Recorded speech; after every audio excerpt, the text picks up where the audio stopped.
Probably a good Okay, time. we to should remind be people- live now. Probably a good time to remind people to mute their microphones, please. All right, welcome everybody. It's 1:00, so we'll begin. Yes, as a reminder, please mute yourself if you're not up and speaking. I'm Brian Burrows, and welcome to the April 13th, 2021 meeting of the Water Use Advisory Council. If that's not the meeting you signed up for, you're in the wrong place. But if you have the time, join us anyways. I'm a co-chair. I'm joined by Laura Campbell and Brian Eggers, who will be helping to co-chair today's meeting. I am, however, first up for the beginning portion as we go through some roll calls and some parliamentary procedures. And I would like to just kind of jump right into that with our roll call process. So I'm going to go through our official roster and call out both voting members and some alternates just to go through that, and then I'll circle back to the participant list after and try to call out some of our other guests. So when I call your name, just let me know if you're present. Say your name, who you're with, and the location that you're joining the meeting from today. First up is Margaret Bettenhausen. Here, I'm with my dog Jack, and we're in East Lansing. Perfect. Perfect. Hi, everyone. Welcome, Jack. Tammy Newcomb. Okay. Is anybody else from the DNR participating today?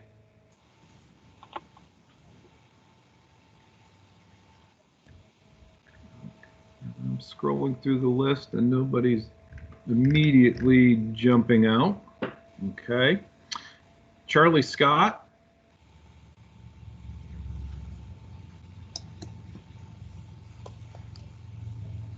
Christine Alexander. Present. Okamus. Thank you. Doug Needham. I'm here. Okamus. James Clift. I'm here, Lansing, Michigan. Steve Kohler. I'm here, Kalamazoo, Michigan. Tom Zimnicki, or his alternate, Granetta Tomasi. Yeah, here, Lansing. Here, Petoskey. Perfect.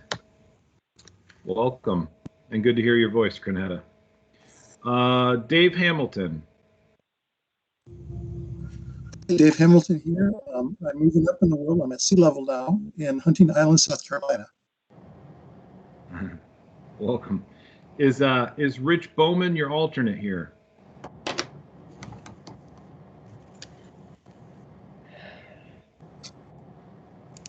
All right. Frank Edowagishik. Stop it. Yes, I'm here. I'm in Harbor Springs, and I'm with the United Tribes of Michigan. Jim Nicholas. Jim Hamlin, he won't be here today. Okay, thank you. Mike Gallagher. Yes, I'm here. May have to leave a little early though today. Thanks for being here. Pat Staskevich. Yes, I'm here. Grand Haven, Michigan. Thank you. Jim Johnson and/or Abby Eaton. This is Jim Johnson, Holt, Michigan. Abby Eaton, East Lansing. Oh, perfect. Good to hear your voice, Jim. John Yelich. John Yelich here, Paw Paw, Michigan, Michigan Geological Survey. Brian Eggers. I am here in Saginaw today. Perfect. Brian, you have Jason Gear listed. Is he here today? No, it's no longer Jason. It's now Michael Alamo, and he is not here. Okay, I'll make a note. Thank you. I'm Brian Burrows. I'm present from DeWitt, Michigan, and my alternate, Taylor Ritterbush. Are you on the call? Yes, Lansing, Michigan. Taylor? Laura Campbell. Good afternoon, Laura Campbell with Michigan Farm Bureau, and I am calling in from East Lansing. Perfect. Do you have an alternate with us today? I do, Ben Terrell, and he just logged on. Yes, Charlotte, Michigan. Thank you. Hello, Ben. Hi. I believe we've had a change from Scott DeBoat to Rachel Proctor. Rachel, are you with us today? I am here, Rachel Proctor from Consumers Energy, and I'm in Jackson, Michigan. Perfect. Thank you, Rachel. And if you would like an alternate added, just let us know, okay? Sounds good. Thank you. Thank you. Buddy Sebastian? Buddy's not here. This is Mike Frederick as his alternate, and I'm calling from Lansing, Brian. Perfect. Thank you. Jason Walther?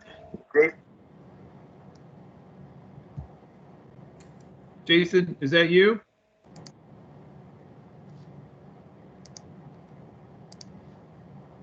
This is Kelly Turner. I'm Jason's alternate. I don't think Jason was going to be on today, but I'm here and I'm in Lansing.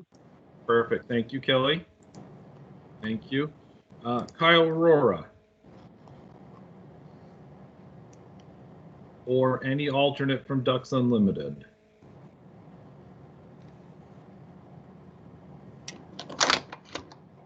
Tom Frazier. I believe Tom is retired now, correct? From MTA? Oh, I had not heard. Yeah, he retired. This is Mike Frederick. Yeah, I thought I saw somewhere that there was an announcement he had retired. Oh, wow. Okay, we will have to reach out to the townships. Brian, this is Emily Finnell. Kelly Turner and I just got an email from Tom just shortly before this meeting saying he was still going to be participating in the meeting today. So maybe he has not joined yet. Okay, perfect. Thank you, Emily. Thank you very much. All right, I am going to now scroll through the participant list and call out some other folks. If you just introduce yourself, feel free to, if you want, to say who you're with and where you're calling in from. I see Annie Paulden. Hi there. Yeah, just a student at Western Michigan University interested in hearing the call today. Based in Kalamazoo. Thank you very much for joining us. Hannah Arnett. Yep, I'm here with Eagle, East Lansing, Michigan. Perfect. I see a name that says C. Dugan. Hey, this is Clyde Dugan. I'm Pat Siskevich, alternate, calling in from Bath, Michigan. Oh, perfect. Perfect. Thank you. I'm sorry I missed you earlier on the roster. Christine Spitzley. I am here and I'm calling in from Mason, Michigan. Thank you. Emily Finnell. Here calling in from Okemos, Department of Environment, Great Lakes and Energy, Office of the Great Lakes. Glad to be here. Thank you. Christopher Gothberg. Yeah, this is Christopher here. I'm calling in from Portage from Eagle WRD.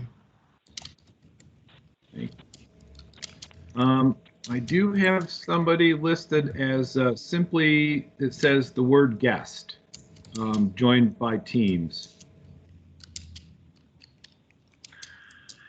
Yeah, that could be me. I was having trouble logging in today. This is Tom Frazier calling in from Hazlet, Michigan. Oh, perfect. Thank you, Tom, and congratulations. I just found out you have retired. I have. Congratulations. Yeah, but still planning to serve for at least a little while on the council. So. Perfect. Thank you very much. Thank you. Yep. Ralph Hefner. Hello, everybody. Ralph Hefner, U.S. Geological Survey, Okemos. Joel Henry. Yep, this is Joel Henry from Golder in Hazlet. Jacob Souter. Hi, that's me. I'm calling in with Michael Frederick and Buddy Sebastian. Thank you. Thank you. Click for the expanded list here. I think we're getting there. Clay Jupery. Hey there, from Eagle, calling in from East Lansing. Thank you. Andrew LeBaron. Hello, it's Eagle Water Use Program, also calling from Olive Township, Clinton County. Thank you. Dave Lush. Hello, retired from MSU. I serve as one of the technical advisors. Calling in from Lansing. Dave. Mark Seaman. Hey, Brian, I'm with the Michigan Soybean Committee calling from Saginaw. Thank you for joining us, Mark.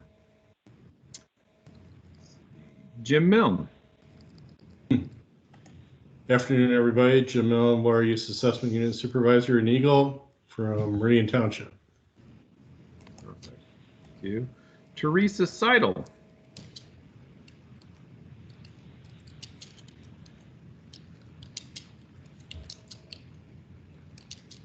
Are you there, Teresa? Okay.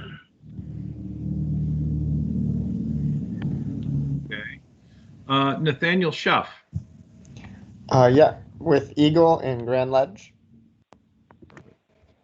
Todd Feenstra. Midwest Water Stewards and Tritium Incorporated, calling in out of Elkhart, Indiana. Welcome. With Valerie Vale Cherie. Hi, it's Val Vale-Shirey calling in from Lansing for Representative Julie Alexander. Perfect. Welcome. Okay, I have 3 telephone numbers. The first one is 517-214-1005. Hi, this is Jeremy. Oh, you cut out for a minute. You cut out. Jeremiah Asher, Institute of Water Research. Oh, Bath. Perfect. Welcome. All right, the next one is 517-927-1753. Brian, that's Dave Hamilton. Oh, video very perfect. Slowly. So I called in through just in case the video goes back out. But right now, I'm muted on my phone and I'm using the video. Perfect. Okay, thank you, Dave. Thank you. All right, and last but not least, we have 517-974-5584.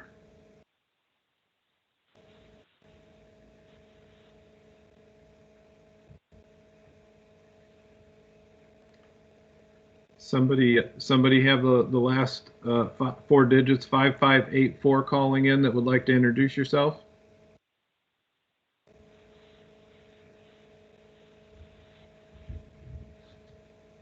Okay. So with the exception of that one, I think we have completed roll call. Next up is an approval of both the agenda and the minutes. And I'd like to start by just asking the question if anybody has any additions or modifications that they would like to propose to the agenda.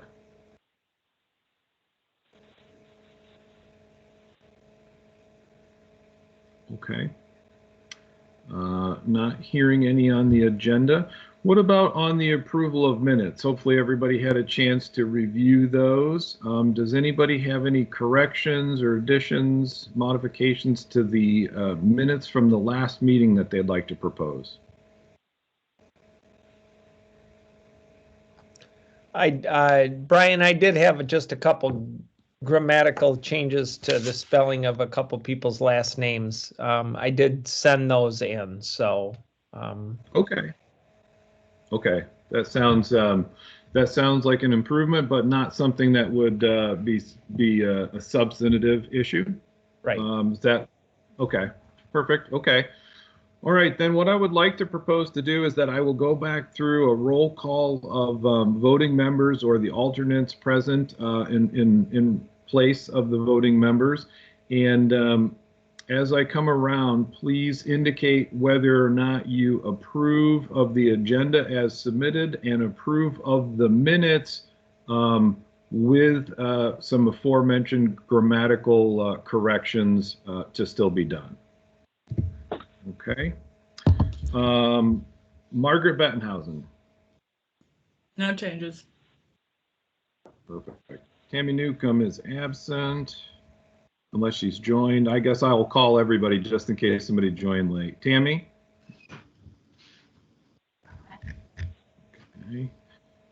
Charlie Scott. Christine Alexander. No changes. Doug Needham. No changes. Good. James Cliff. No changes. Steve Kohler. No changes. Tom Zimnicki. No changes. Dave Hamilton. Approve, no changes.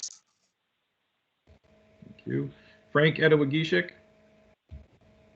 I approve both the agenda and the minutes as with the changes that were proposed already. Thank you. Thank you, Frank. Jim Nicholas, just in case he's present now. Okay. Mike Gallagher. I approve. Thank you. Pat. I approve. Thanks. Jim Johnson. No changes. Approved. Thank you. John Yelich. No changes. Approved. Brian. No changes. We're good. Thanks. I approve. No changes. Laura Campbell. No changes. Thank you. Rachel Proctor. No changes. Approved. Thank you. Mike Frederick. No changes. Approve. Thank you. Kelly Turner. No changes. Approve. Thank you. Kyle Aurora or Ducks Unlimited representative. How about Tom Frazier? No changes. Thank you. All right. Thanks for bearing with us as we got through that stuff. I appreciate it. Next up on the agenda is our chance for public comment. This is the typically the formal public comment period where you can make comments for up to 3 minutes, typically on anything that is on the agenda. There is often time at the end for open comments. So it's not your only shot, but this is where we will gladly take public comment from anybody. So do I have anybody wishing to make public comment? Either chime in, raise your hand, send a chat function, or just simply speak up if you have to.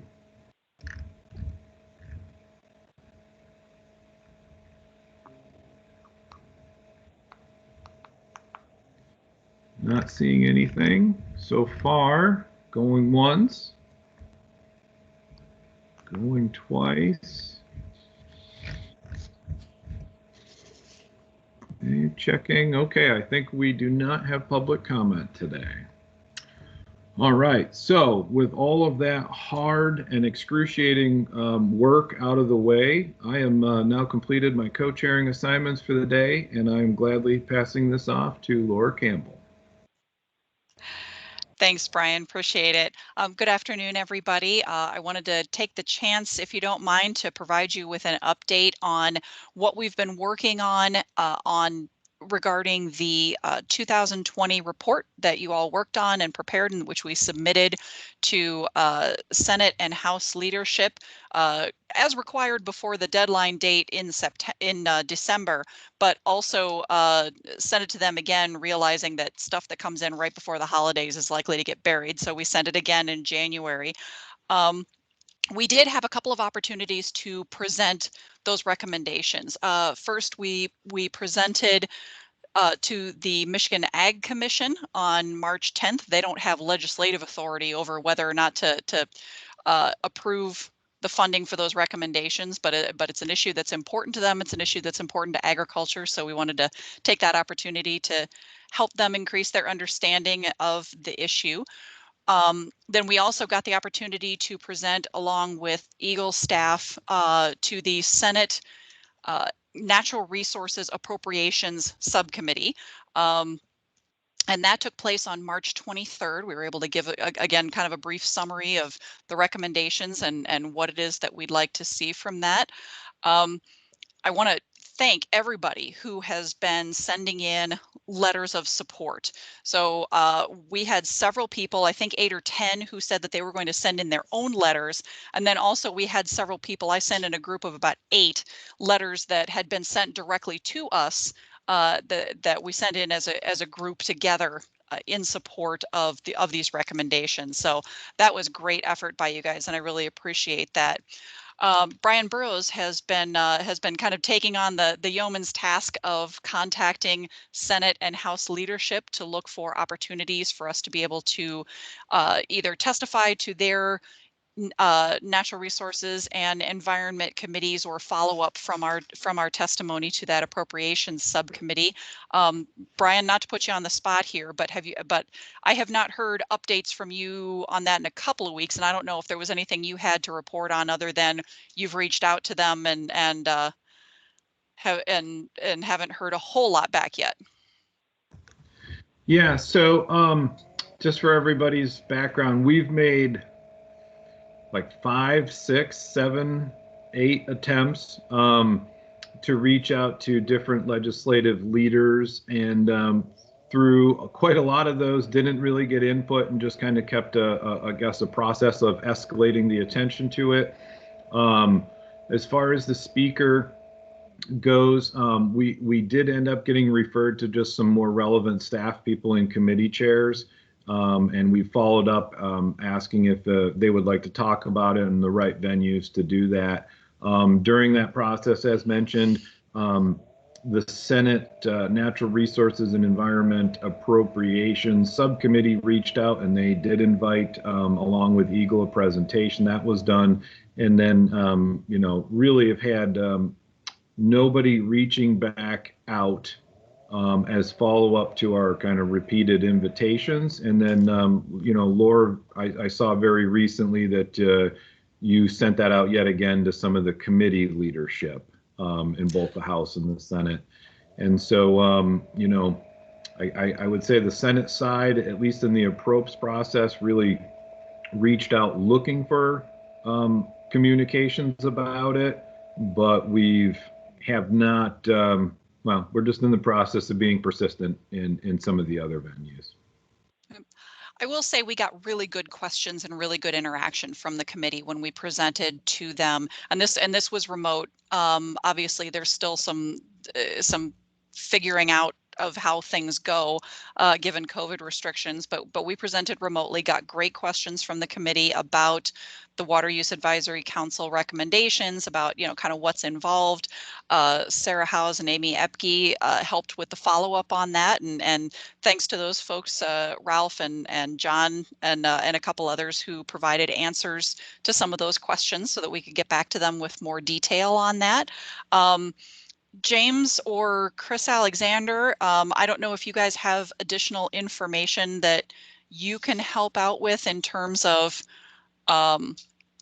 what next steps you've been given information on, or whether you've heard anything from any of the legislators working on this issue. or any budget updates.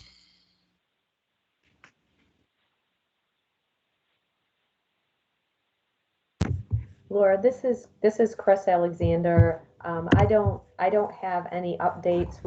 Eagle did send the response out to the questions. So again, thank you to all those who provided the answers in that follow-up. I don't have any additional information on budget. Perhaps James has a little bit more information on that, but right now we sent the response and that's where we're at right now. The only thing that I have to add is that we expect that the subcommittees might be ready to put out their recommendations as early as next week. So, but we haven't heard any other questions regarding the report. All right, thanks.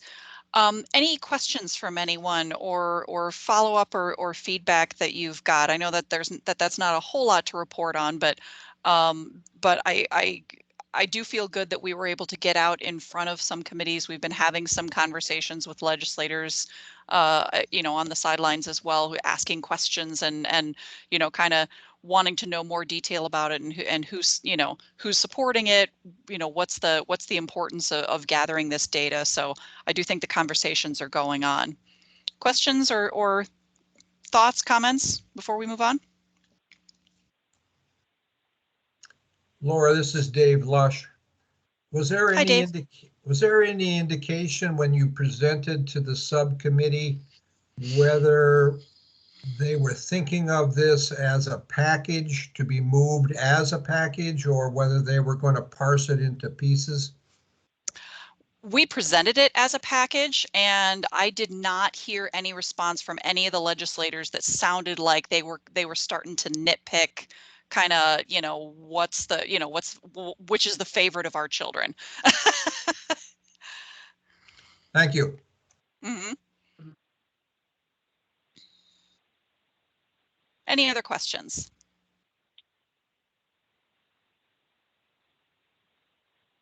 Yeah, Laura, this is Tom Frazier. Could you just outline the organizations that have signed on so far to the either letter of support, either the group letter or individual letters at this point? Sure. So let me see. I don't have the list right in front of me of everybody who sent in one individually, but the ones who sent them to us to ask us to send forward in a group, that includes, hang on, pulling up the list here.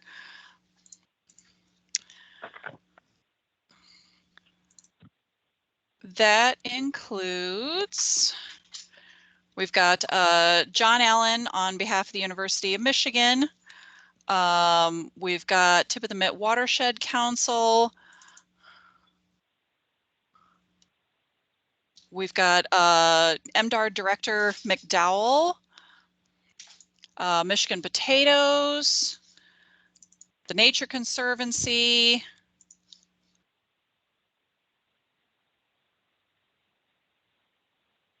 and if any, I wonder if maybe this is a good opportunity if you send in a letter separately, if you can speak up and let us know if you send in a letter separately, because I'm not sure everybody who has sent one in sent us the note on that.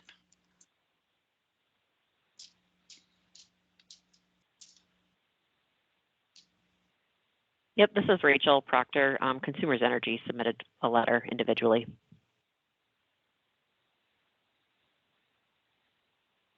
Thanks, Rachel. Anybody else? Hey, Laura, this is Tom from MEC. We sent one in on behalf of a handful of member organizations and partner groups. I dropped those orgs in the chat for folks. All right, thank you. Let's see. Michigan, I've got. Yeah, Laura, go ahead. Michigan Chamber of Commerce also sent one in. Yep, and Laura, I did on behalf of the Aggregate Association as well. Great, thank you.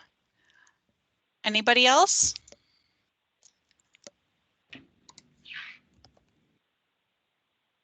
Kind of looking back through my list here to see if I see emails from anybody else saying that they sent one in.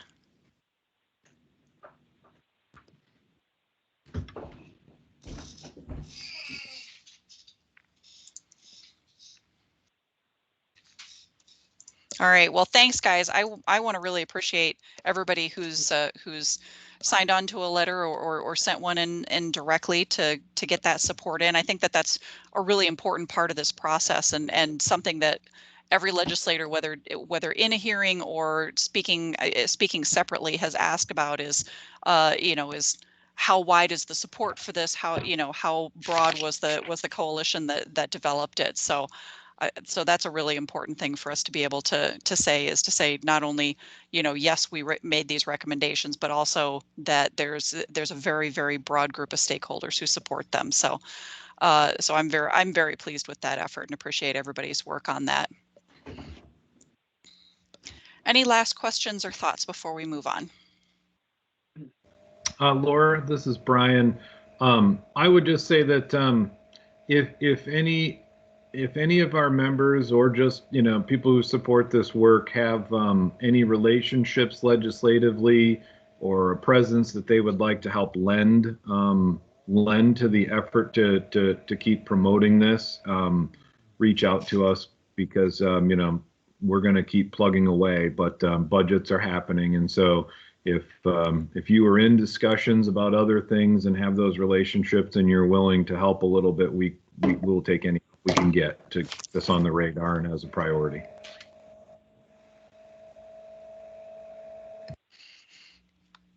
All right, thanks everybody. Unless there's any other thoughts or discussion, we'll go ahead and move on to our next agenda item for committee chair reports. And data committee, I think you're up first if you're ready to go. Tom or Brian? Sure. I'll take a stab unless unless you want to. Brian, you can, if you want to start, I can fill in anything. Okay. All right. I don't think we have too in-depth a one. We've had about 2 meetings and we have some more scheduled. The last full council meeting, we kind of covered what was done in the first one, which was kind of reorganizing and identifying the work that we should commence with. And we've had a really pretty good and interesting meeting since then. We focused on hearing from some other states about what they're doing on the inland lakes adverse resource impact space. Had guests from Wisconsin and Minnesota. And I appreciate everybody who helped line that up and make the connections for us and schedule it. I found it to be very, very useful in some different ways. But essentially, we got a good review of what some of our colleagues are doing in that space and some good reports, I think, that are due out. They either came out last week or will be trickling out. So we used the last meeting to kind of focus in on that one topic a bit. Still in front of us is just keeping at plugging away at all of the items that we want to work on. So in addition to, Inland Lakes ARIs, we're going to be kind of reviewing all of the different data collection and use protocols and procedures, and just doing a review to try to figure out which ones are, still set and in good shape and which ones we need to fill in some blanks for. But we're plugging away. I think Jim Milne with his hand up, so he might actually have something to add in at this moment, being on the committee too. Jim? Yeah, thanks, Brian. I just wanted to note that Wisconsin DNR recently released their Central Sands Lake Study. Draft report is currently out for public comment. They've got a website that's pretty detailed, a lot of information there. So if anybody wants the link, let me know after the meeting, and I'd be happy to forward that to you.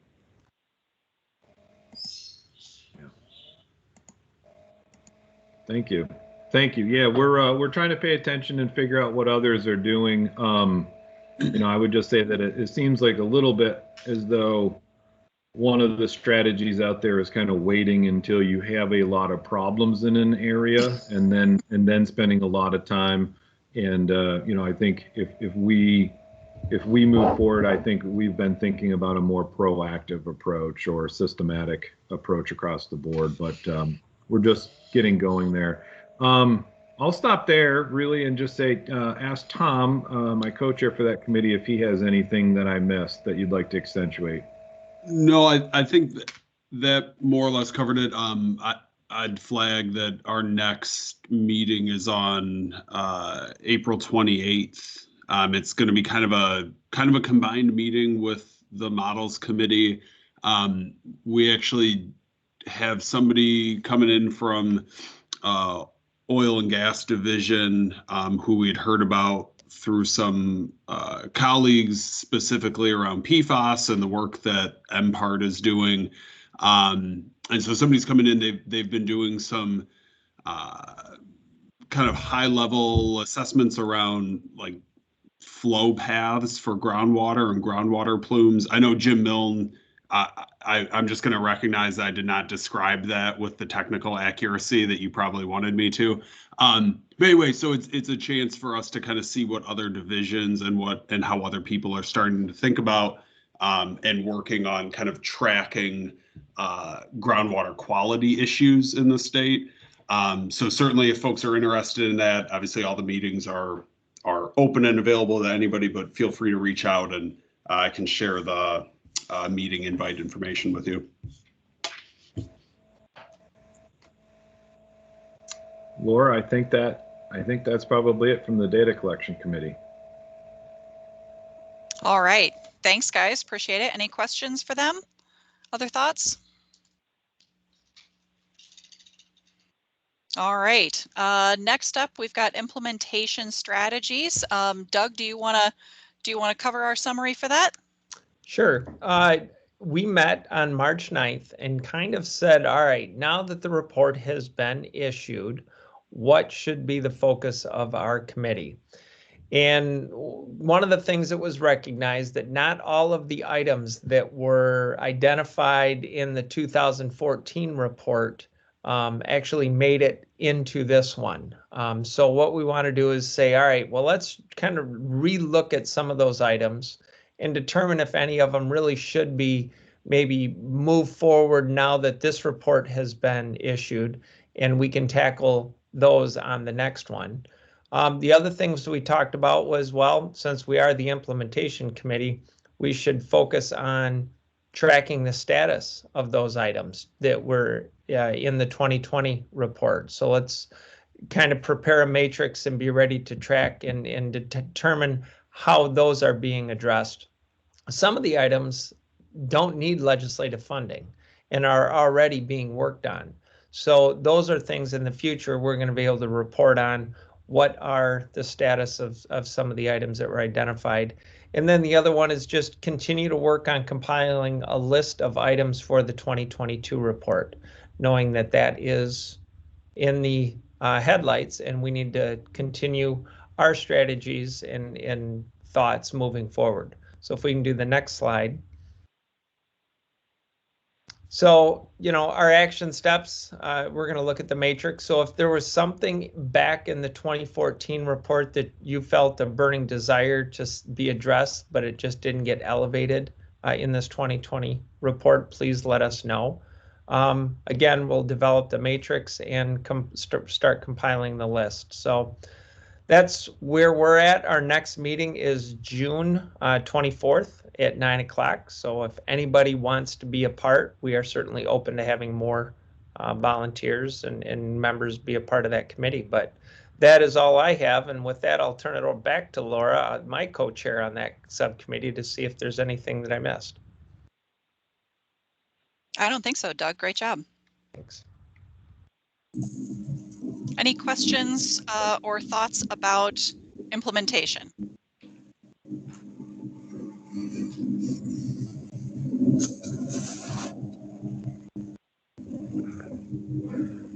All right, hearing none, then I will turn it over to Models Committee. You guys are up next, Dave and Jim.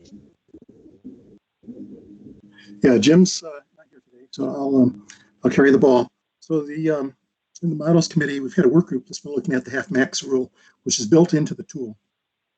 And there's a number of us that believe that there is a problem with it and that there should be some modifications to it. We had looked at it in detail back in 2014, examined 30 locations around the state. The council at that time decided not to make any changes to the tool. And we formed a new work group this year, and we've taken another look at it. We looked back at the same 30 locations. We think that there should be some changes based on some improved methodologies that are now available. And we're going to go over this in detail with the models committee. We haven't done that yet, but I wanted to summarize for you some of the things that we're thinking about, and also look for some possible assistance if anybody has some available. So there's a group that actually looked at what we did in developing the tool, thought it was really good work, and they thought, well, how can we make it even better? And they proceeded to do that. And so they developed a tool which is used in British Columbia, which was based on a lot of methodology that we had developed and took it a step further. So it looks really, really promising, an advance of the science, which we might be able to take advantage of. And what they've done is that they've looked pretty systematically at stream proximity criteria, at depletion apportionment equations, and at analytical models to estimate stream flow depletion. And what they've concluded is very consistent with what we've done. So they found that the inverse squared method is a good one. They've actually come up with an improvement on that, which takes into account stream geometry, which looks very, very promising to us. They've confirmed that the Hunt solution, which we use, is a good one to use. So they've confirmed a lot of what they've done, and they've done some improvements, especially with how they choose adjacent streams and able to incorporate geometry of the streams. So we would like to pursue that and work with it. And what we need is somebody that has the ability to run the 30 examples that we've done before, that before we make a recommendation on this, and we really need to better understand how it works here in Michigan. I think if we could run these 30 examples, it would, and we would look at it in some detail as a work group and go over it with the models committee. But if we could run those, I think it would help us understand it and help us make a better recommendation back to the council. So if there's somebody has a student that might have time available, or someone on your staff that has a background that could run using R or some of these other modeling techniques, please let me know. We would love to find somebody that could help us out with this. The other thing is that we will be starting a work group to look at an index flow and consider the period of record and how to incorporate data since 2008. We've talked about that we want to do this, and we should be forming a work group on that soon. We've had several people volunteer to be on that. Clay and Nathaniel from the department, Joel Henry, have agreed to work with me on it. If there's anyone else that would like to work on this work group, please let me know. I'll be glad to link you into this. We haven't started yet, but I anticipate we'll be starting fairly soon. That's all we have from the models committee right now. Thanks, Dave. Any questions, thoughts for Dave about models committee?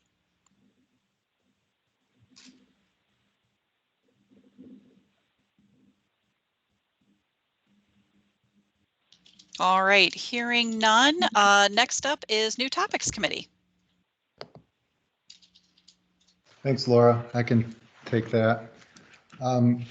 We didn't meet since our last meeting, but we do have a meeting scheduled coming up here, either on the 22nd or the 29th. So if you did receive a doodle poll on that, I'll be finalizing that date and getting that out. If you did not and you're interested, please contact me and I can send you an invite once we have that meeting scheduled. But the primary meeting, or reason for the meeting is to talk with Jeremiah Asher about a project he's been working on with respect to recharge modeling. And he's got some ideas on how you could use that tool managing watersheds in crisis, if you will. So we're looking forward to having a discussion on that. And I guess if Jeremiah wants to add a little bit more, I'll pause and give him a chance to add in.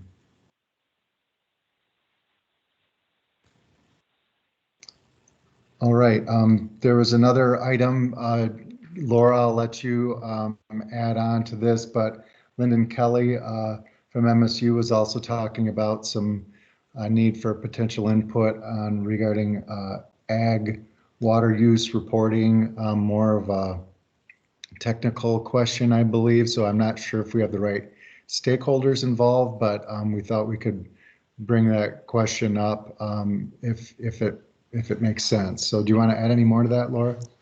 Sure, thanks. And I'm sure this is something Jim Johnson and Abby Eaton can provide some more information on too, or at least give us some howls of anguish to express their frustrations with the system. But this has been kind of an ongoing issue that there are two separate systems for reporting your annual water use when you're a large water user, and the ag system tends to have recurring plaguing problems with the logins, with farmers being able to use that system to do their water use reporting. This is something that we've discussed a little bit with MDARD, and when I also brought it up with Lyndon Kelly, he said, maybe this is a question of we need to do a little bit more kind of fundamental thinking about how we collect this information in the first place. And so I wanted to at least raise that issue with the New Topics Committee and also with the Efficiency Committee to say, hey, is there an opportunity here? Do we want to examine this as a new issue? And one of the recommendations actually that Lyndon Kelly had made, because he has a split appointment between MSU and Purdue, as he says, hey, we really ought to take a look at the way that Indiana collects their water use information. He said his experience is that it works pretty well. They have very few problems among farmers using their water use reporting system, and that he thinks it would be pretty easy to get Mark Bash from Indiana Department of Environmental Management to potentially give a presentation either to one of the subcommittees or to the full council about kind of how Indiana's system of collecting water use information and how they use it works. So that we've just kind of raised, but haven't come up with any great solutions yet.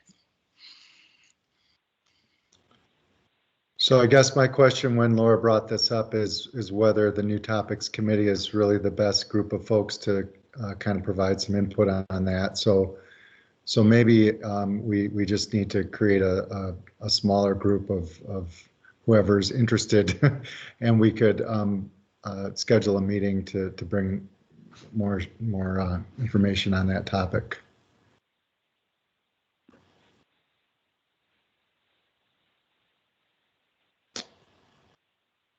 All right, so we'll follow up with, I guess, Abby Eaton and Jim Johnson and see how we want to take that issue forward.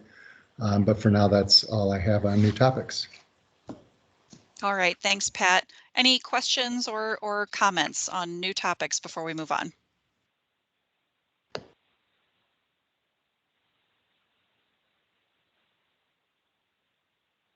All right, seeing none. Next up, we've got Conservation and Efficiency Committee. I'm not sure if Emily is on, but Kelly, are you able to give that report? Laura, Kelly said she was potentially driving, so she asked for me to give a report update. Gotcha, there you are. Okay, good. I didn't see you on the list. All right, take it away. All right, next slide. So the Conservation Efficiency Committee has been meeting monthly. We have a standing meeting on the first Thursday of each month from 9 to 10:30. So anyone who's interested is welcome to join us for those regular meetings. We added new members since the last I think, Water Use Advisory Council meeting. So Kelly Green, who's the administrator for the Water Infrastructure Financing Programs in Eagle, has joined the committee to help us tie in some of those water infrastructure investments and opportunities. So she joined the committee about a month ago. We've also started a speaker series at the meetings to help increase the committee's knowledge about current state of practices and some new and innovative water conservation and efficiency programs. So we are trying to invite different speakers from different water sectors, as well as some of the state programs, to share more information about their programs and how they tie into helping Michigan achieve its water conservation efficiency goals and objectives. So in March, Kelly Green shared information about the My Clean Water Plan and related programs. In April, we had Julie Stavelin, who's the section manager for the Materials Management Division, and she's responsible for a number of the sustainability, energy, and climate-related programs. And then upcoming in May, Rachel Proctor from Consumers is going to be sharing some information about energy utilities and what they're currently doing with regard to water conservation in their power generation programs. So we have a kind of a standing list that we're building off of to try to fill in some gaps across the different sectors for a series of speakers over the next couple of months. If you're interested in some of the topics that we're covering, feel free to reach out to Kelly or I. We can share that list if you want to just pop into one of those meetings. The presentations are usually about 30 minutes of our total meeting time. The other effort that we've gotten underway on is trying to look at our water conservation measures. That was one of the things that we included in our work plan for this year, to look at what kind of process might we want to undertake to work with water sectors to voluntarily review their water conservation measures that were approved in 2009, and what would the department process look like to sort of bless those so that they could be updated on the website.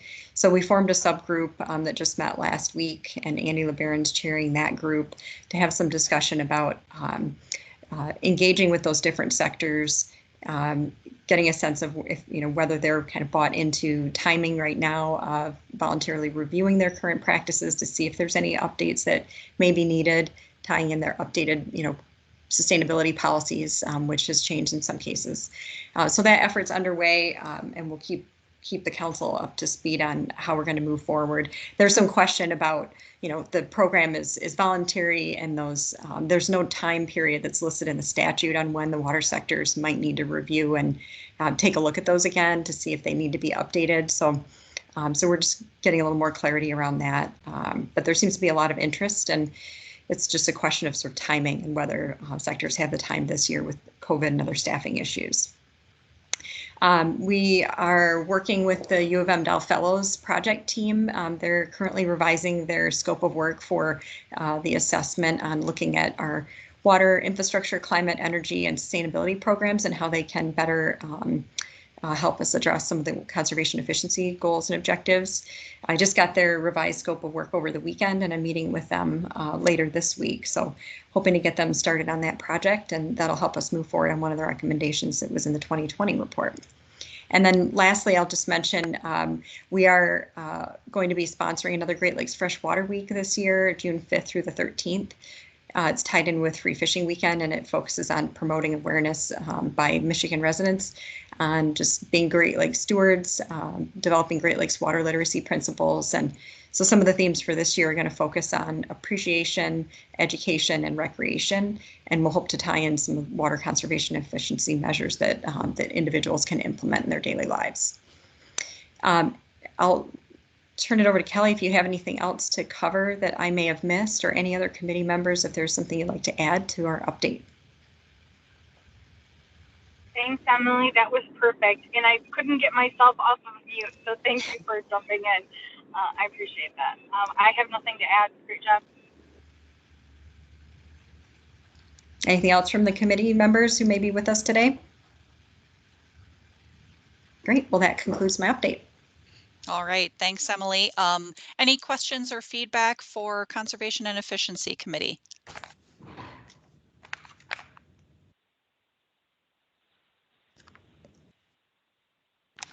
All right, hearing none, I am going to switch over to our other co-chair, Brian Eggers, who is going to cover the rest of our agenda for this afternoon. Thanks. All right, we are moving right along here today. Next up, we have Eagles program update. And I believe, Jim, are you going to lead that? Yep, thank you, Brian. Good afternoon, everybody. This is the program update for Eagles Water Use Program.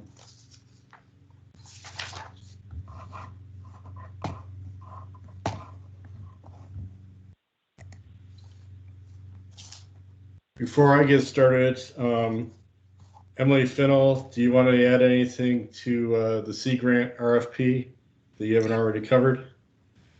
Sure. So I'll just give the council a quick update. Michigan Sea Grant closed their request for proposals process for the integrated assessment that would support the Water User Committee User's Manual Development and Case Study as an integrated assessment project. We did receive one pre-proposal. We were actually the only topic area that received a pre-proposal under the integrated assessment process. So that was kind of surprising, but we're happy we got one. We just completed the pre-proposal review process end of last week. And the next step in the process is to have Sea Grant review all of those peer reviews and then invite the applicants to submit a full proposal, which would be due May 24th.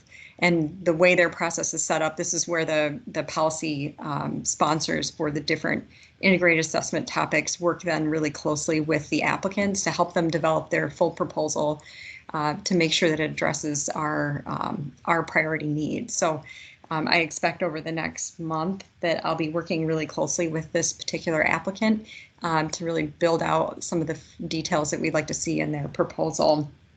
The next step for Sea Grant then, once those full proposals are submitted, they will conduct their final review with their review team and then select applicants from that full proposal process in September that then will be submitted to NOAA for their final approval later this calendar year. So I'm looking forward to working with the applicant team, and I think we can put together a strong proposal that meets the needs of the council and the state and what we were ultimately looking for. So that's my update.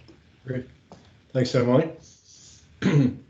Next item, Eagle Environmental Services Division is developing a communications plan for the regulated community, both the regulated community and the general public regarding water use.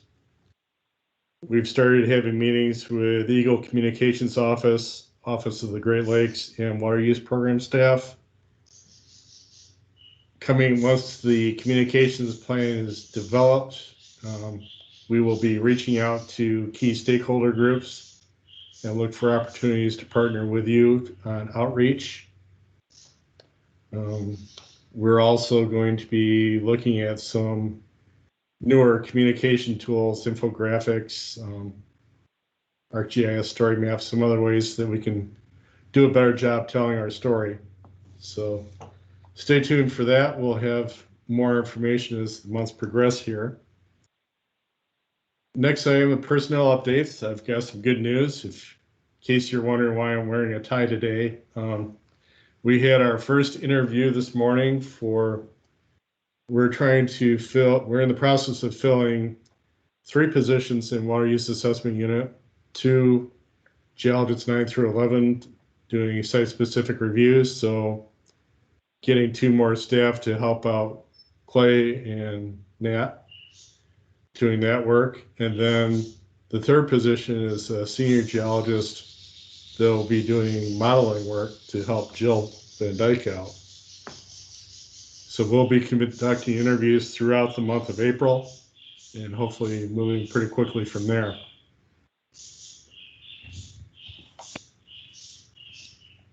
I'm also going to update you on some first quarter 2021 and cumulative program metrics for years 1 through 12, so 2009 through 2021. As you know, the program year for the Water Use Program runs from July 9th to July 8th of the following calendar year.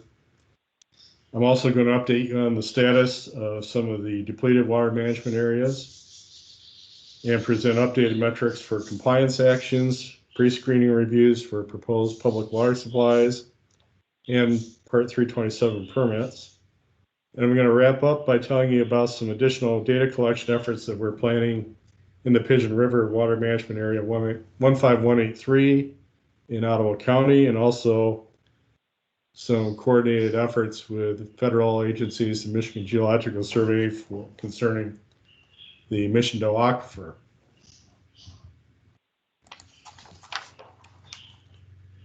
So as I said, we've got approval to fill the 2 vacant site-specific review positions and the modeler position by unit, and the interviews are scheduled this month.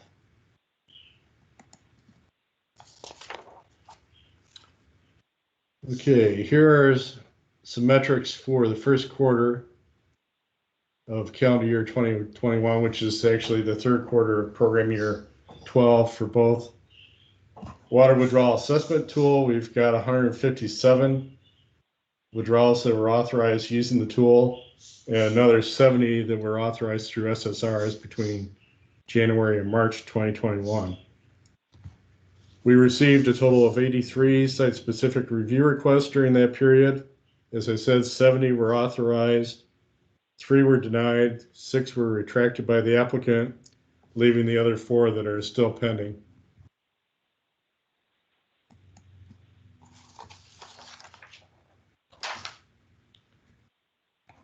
An update on our timeliness metrics for the third quarter. The average number of business days from receipt of a SSR to completing is 7.3 business days. And the percent of SSRs that were completed within the statutory deadline of the 10 business days is 84%.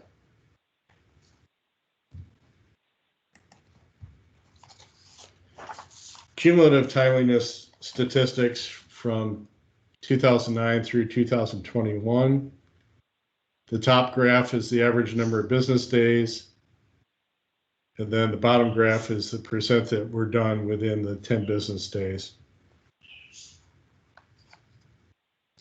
And as we get the new staff up to speed, that can only help our timeliness.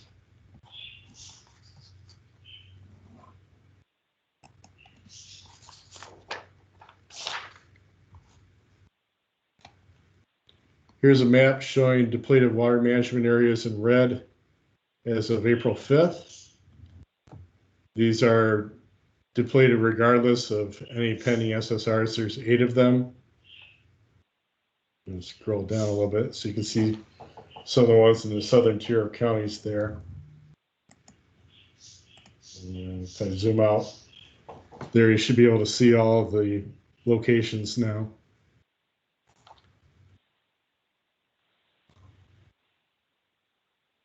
Recently, multiple water management areas have been added to this list due to index flow reviews that came back finding less flow available than what the tool had originally predicted.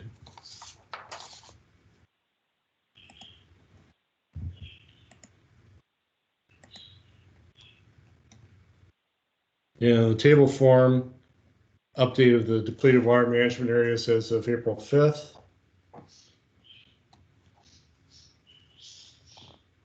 The maximum allowable depletion is based on in part on the stream temperature classification.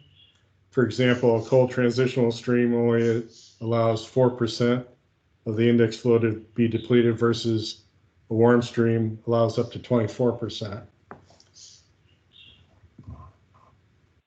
The current depletion status here, and then depletion status without SSRs.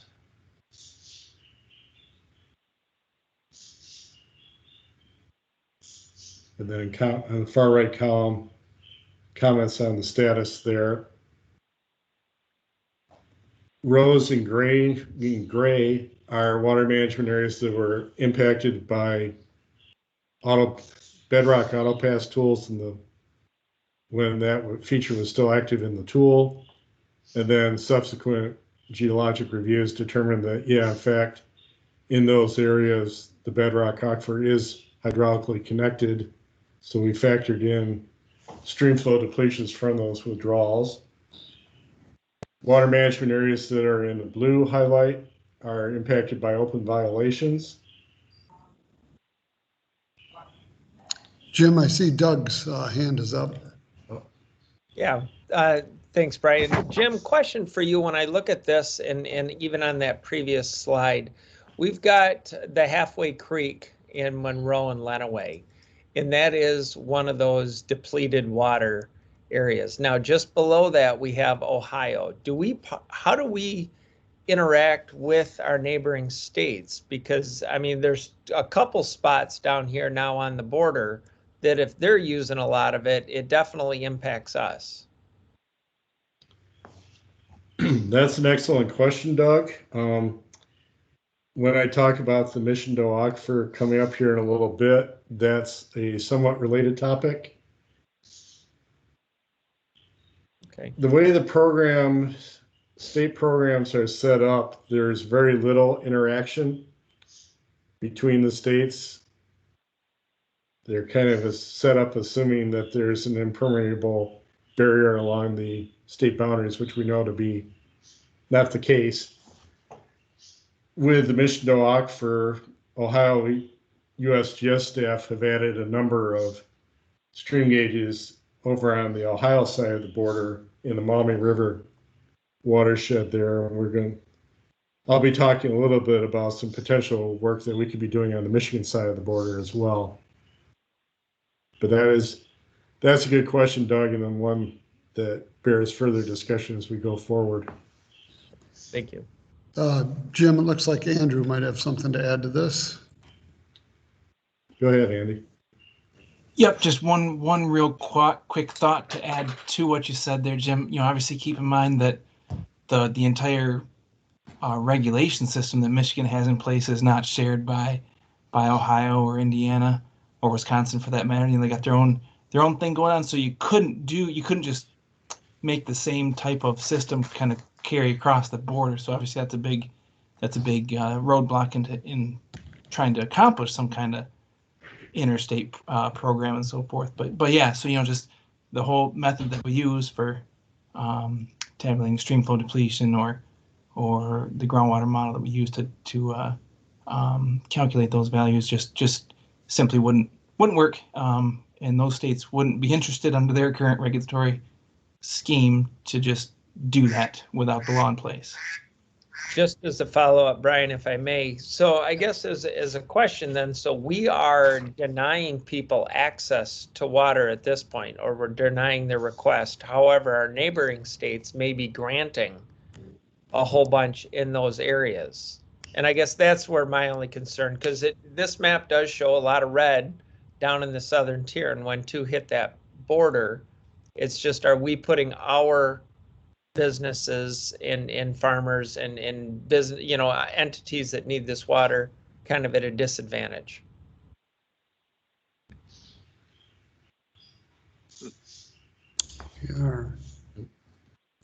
We are. Go ahead, Andy. Sure, just kind of answering Doug's question there a little bit. Obviously that's just the direction our legislature has chosen to go, and so yeah, you can certainly think of it as putting Michigan's businesses at a disadvantage potentially. I mean, that's just obviously every state has their own regulatory scheme, and there's winners and losers in that. Some might argue that Michigan is putting our natural resources in a winner's seat more. Obviously, that's the reason why the legislature chose to go that way. Okay.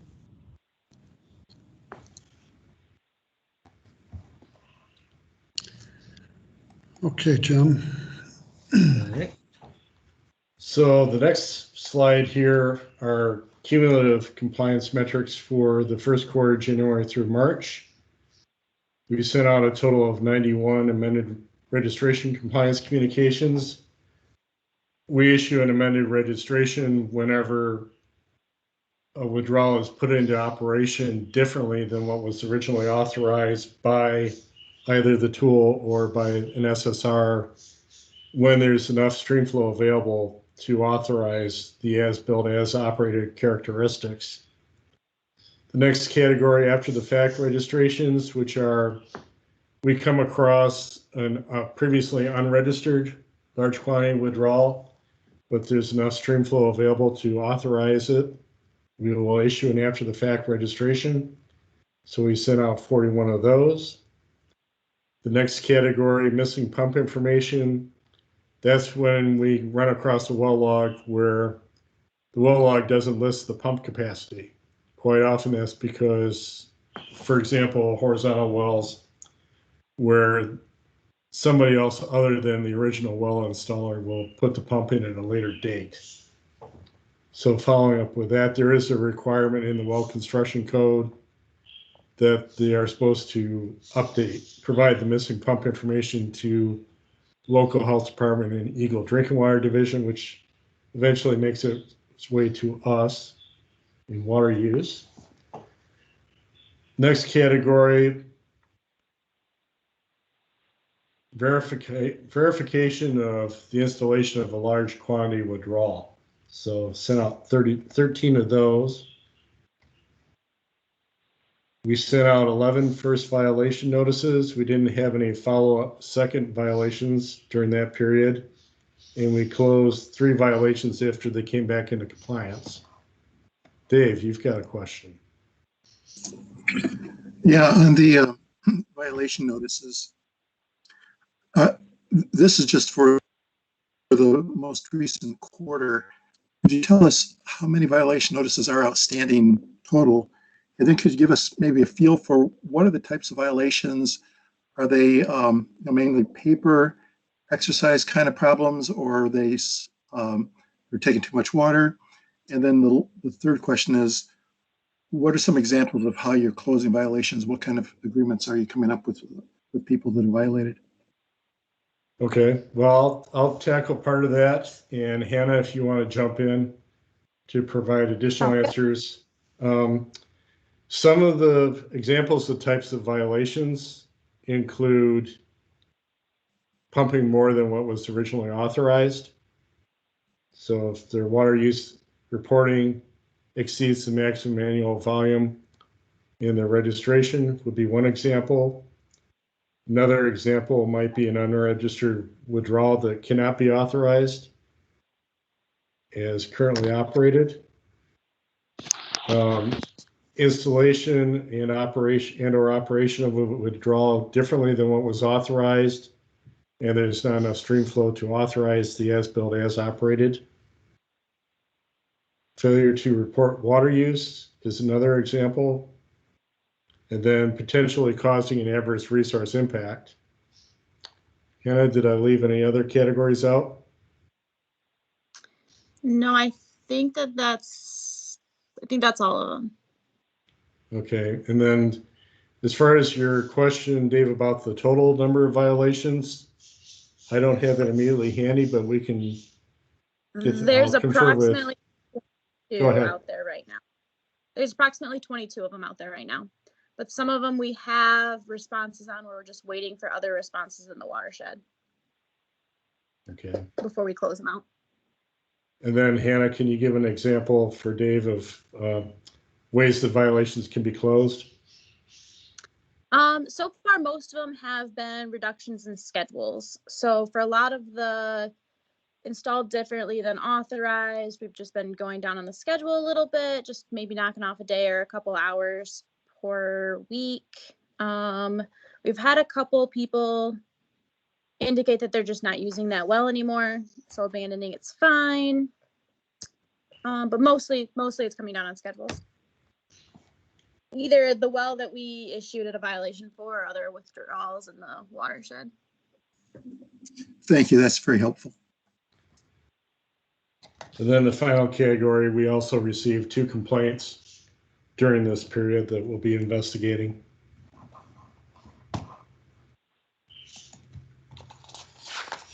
Okay, public water supply pre-screening reviews. A pre-screening review, essentially, these are done primarily by Jill Van Dyke. Occasionally, when Jill's backlogged, we've had other Nat and Clay help out. Essentially, it's doing the same thing as a site-specific review. There's a specific exemption in 327 for withdrawals that are permitted under the Safe Drinking Water Act that's administered by our drinking water division, but they essentially have to meet the same criteria in addition to what other criteria that are within the Safe Drinking Water Act. So during this first quarter, January through March 2021, we authorized 9 of those pre-screening requests, and we didn't have any denials or ones that were retracted by the applicants. Of those 9, 5 of those were resulted, the watershed was in Zone A, 3 were in Zone B, and 1 is in Zone C. That's, for anybody that's curious, that's the village of Caleva up in Manistee County.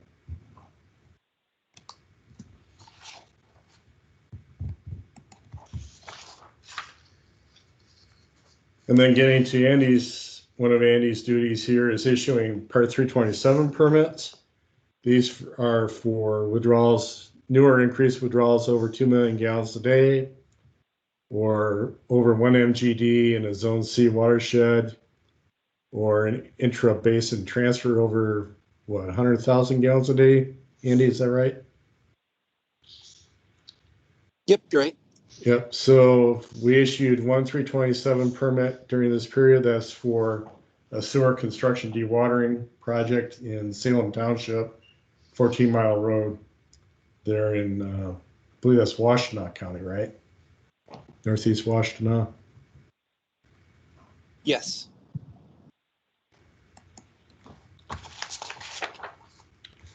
Okay, additional data collection efforts. This is the middle or the beginning of some, will probably be some long stories that you'll be hearing further updates as we go along. Pigeon River Water Management Area 15183 in Ottawa County. USGS installed a gauge at the 120th Avenue crossing. That's at the mouth of Water Management Area 15183. Upstream of that, it's a warm stream. Downstream of that is cold transitional or cool. It's a trout stream, anyways, with a history of being stocked for brown trout. Summer flows have dropped below the level where an adverse resource impact is likely to have occurred for each summer between 2017 through 2020. In trying to investigate the cause of what's going on there, Water Resources Division staff went out and identified multiple road crossings upstream of the gauge location there. And when there's enough stream flow available, we collected miscellaneous stream flow measurements to try to further identify stream reaches that are of particular problems. We're going to go back there and do that same again in 2021, starting this month through October, so spanning the entire irrigation season. And we have ongoing efforts right now to bring multiple violations of Part 327 back into compliance in this water management area. The Mission Doe Aquifer, that's the glacial aquifer that underlies portions of Branch, Hillsdale, and Lenawee counties and extends into portions of northeast Indiana and northwest Ohio. Artesian and Pioneer had proposed to install high-capacity wells in the Mission Doe Aquifer in Ohio to provide drinking water for some of the Toledo suburbs. My understanding is this proposal is currently inactive, although a Google search indicated that Ohio EPA issued a well site permit to them over in Fulton County, Ohio. So currently, USGS Ohio staff have funding to install monitor wells, conduct aquifer testing, and collect groundwater elevation data in monitor wells that they installed in Indiana, Ohio, and Michigan. In addition, Michigan's legislature also appropriated funding for additional data collection on the Michigan side of the border. So we had a meeting last month with Eagle, USGS staff from both Michigan and Ohio, and Michigan Geological Survey to begin trying to coordinate our data collection efforts. Michigan's funding state funding will likely be spent over the course of 2 to 3 years. The scope of work may include some or all of the following: drilling monitor wells, aquifer testing, geophysical surveys, geologic mapping, and stream flow measurements. And USGS expressed an interest in creating a groundwater model for the Mission Doe aquifer.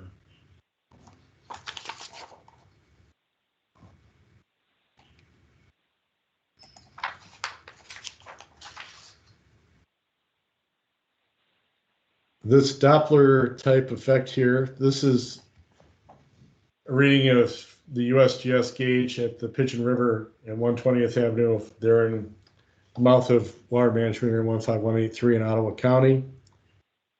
On the right is the scale of the discharge in cubic feet per second. And 6 CFS is the current index flow value. And 4.56 CFS is where the adverse resource impact line is located. So 24% of that value, minus 24% of that value would be the 4.56. So the red shading is where the flow is dropped below.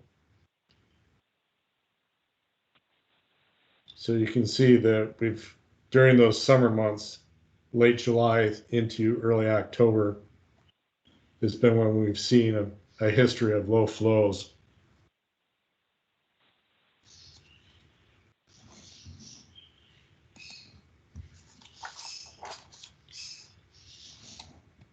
This is a map of Water Management Area 15183, and we've numbered the stream crossings that we identified, 39 of them. USGS gauge is right there at road crossing number 6. As I said, staff did collect miscellaneous flow measurements whenever there was sufficient flow available to do that. Took photographs and documented site conditions, and we're going to be back out there again between April and October this year, doing the same type of work.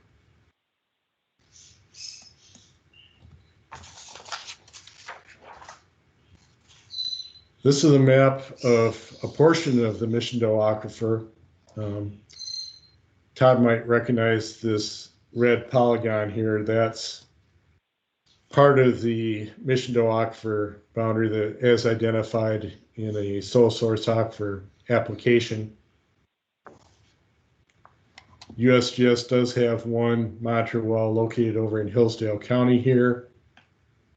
And I've highlighted water management areas that are currently in Zone C in orange, and Zone D watershed here in red or bright orange. USGS has some stream gauges. Here's one just over the border into northern Ohio. And some of those are tributaries to the Maumee River. And the headwaters of some of those watersheds actually originate in Michigan.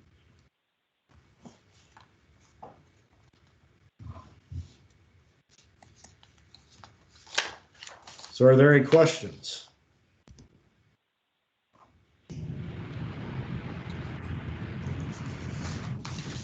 Any questions for Jim? Laura. Hey, Jim, thanks for that presentation. I wonder if you can, going back to your site-specific reviews and kind of looking at percentages of how many are approved and in what time period, do you guys have metrics, or are you tracking for those site-specific reviews that are not completed in 10 days, how long those are taking? Is that something that's part of the annual report, or is that something that you're tracking? And if not, what's the possibility that that would be valuable information? Clay, is that something that we are tracking? Yeah, we can easily get it to everybody. It's not something we've included in these metrics, but very easily done. Yeah, and correct me if I'm wrong, Clay, we have broken for the pending SSRs, we've broken that into different categories for reasons why. For example, if there's it's pending because we're still waiting for an index flow review or a perennial versus non-perennial stream determination, or we're waiting for a response from the applicant, or simply due to staff workload issues. Yep, that's correct. Yeah, that So would be really helpful. I think that'd be good. That'd be good information for us to have, just to kind of understand, sort of the universe of, where there are issues that are out there in the countryside, kind of where are those coming from, and what should we be thinking about in terms of how to address that. Thanks.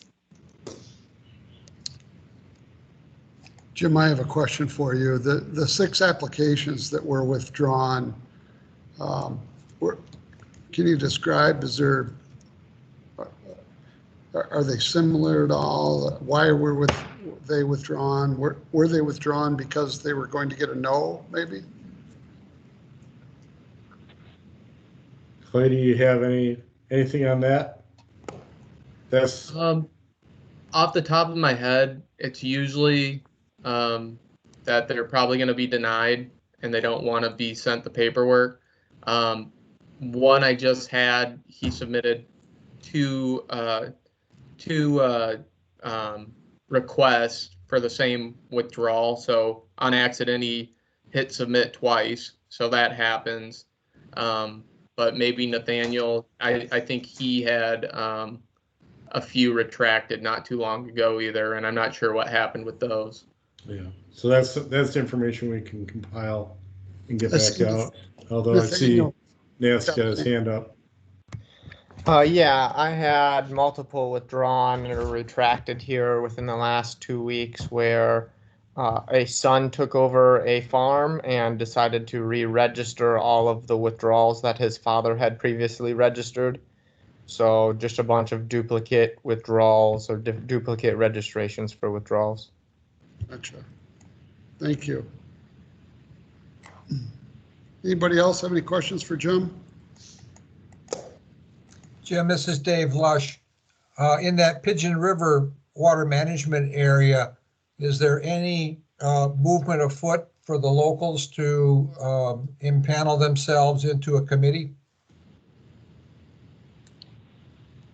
That's been, forming a water user committee is one of the available options that's been highlighted when we send out denial letters for SSRs, or as well as violation notice letters. We've had some side conversations with Pat. It sounds like there's some level of interest there. Pat, I see you got your hand up if you have an update. Well, Ottawa County actually created a groundwater board. I'm not sure, and I'm a member of it, so I'm not exactly sure what authority or what we're going to be doing with respect to that. But I am interested in what you guys are learning on the pigeon and how we may help you guys, explain what you're learning, and maybe we can work together on that. So we should have the infrastructure to help that on a local level shortly. Okay, so fair to say that there's some level of interest out there, but very early stages. We haven't progressed to the point where anybody has actually formed a water user committee, nor has Eagle convened a meeting of all the water users in the area yet. Andy? Yep, just to put a even finer point on that real quick, it's just that Eagle has not been approached by any of the water users about potentially forming a water users committee. That's kind of a more direct answer to Dave Lush's question there. Okay. And there was a question from Teresa in the chat. She wanted to see the graph over time for the time to complete an SSR. So noting, if you look at the top graph there, the two peaks there coincide in part to drought years 2012 and 2016, and also good correlation between the number of actual staff in the program. Mr. Yelich, see your hand up? Yes, just to complement what Pat was saying too, is that Ottawa County did establish and will be establishing a formal groundwater board. And a part of that is that they are looking at installing monitor wells in some of the areas right now that have seen impacts. And I think that this will go along quite well with that as far as the monitoring station. So as Pat indicated, there'll be more to report after we have our first meeting, which I believe now is scheduled for April 30th. Good. Dr. Lush. Jim, is it clear from the 4 years of data that you showed in the waterfall graph what the total cumulative reduction in pumping would have to be in order to essentially eliminate the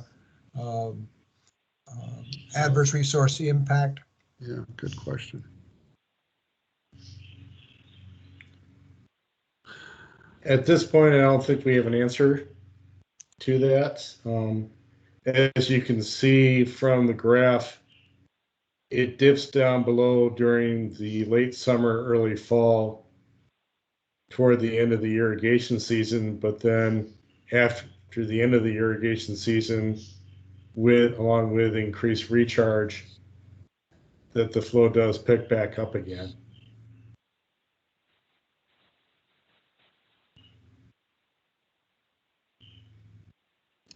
Andy? Yeah, I guess another answer to Dave Lush's question there, we could easily calculate that theoretical number. Obviously, using the same methodology that we use in the tool, we could recompute that backwards and come up with a theoretical number on what it would take to get back to that ARI threshold. Just whether or not that's would be reflected in reality would be something that we'd have to wait to see. Be interesting. This is Dave Lush. I think if that's not too big of a problem, you should do that computation and have it in your inbox in case the water board, which is newly configured in Ottawa County, or any local group that has an interest would want to know how much total reduction spread across X number of registrants. It may be relatively minor or it may not. So I think that would be a useful piece of information to help the public, or sorry, the registrants take action. Yeah. And something of a corollary to that would be to look at the water use reporting in terms of the amounts authorized, annual volumes authorized versus the total, the highest annual uses reported. And if there were gaps, if they were reporting use well below what was authorized, there might be potential gains there. That would be one scenario to be, if we got to a water user group situation, that might be one aspect that we explore. That's true, but the data do show that we run into ARI or near ARI with the current pumping, even if it's below the allocated amount. Yeah. And a potential complicating factor would be if any of those withdrawals have baseline capacity, which by statute cannot cause an adverse resource impact. Well, that would be a good exercise to try and true it up. Would be interesting. Stay tuned. We've got a lot to chew on in this watershed, and we're going to be working on this for some time to come. So well, good work, Jim. Thank you. Anybody else have any other questions of Jim?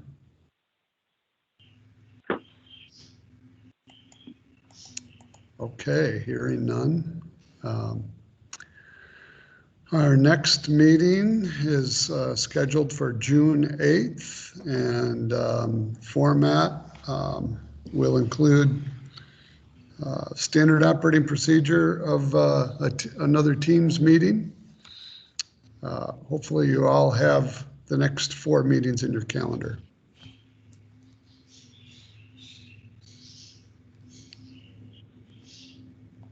Christine, anything to add there? I don't have anything to add. No, thank you. Okay. All right.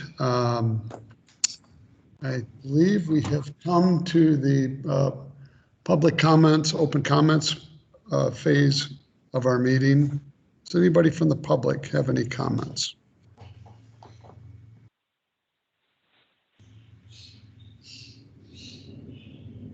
Any comments at all about our current status?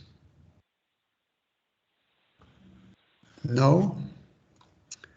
Hearing none, we'll close the public comment session, and I'm open to a motion to adjourn. I'll make the motion, Brian. Doug, That's Frank need him? Kedowitz, I'll second. Okay, Frank and Doug, thank you. All those in favor say aye. Aye. Aye. Those opposed? Motion carried. All right, thank you, everybody, for spending your time with us this afternoon. Went fairly easily, so we'll look forward to seeing you in June again. Thank you. Thanks, All right. everybody. See you. Bye. Bye-bye. Bye. I know. Right.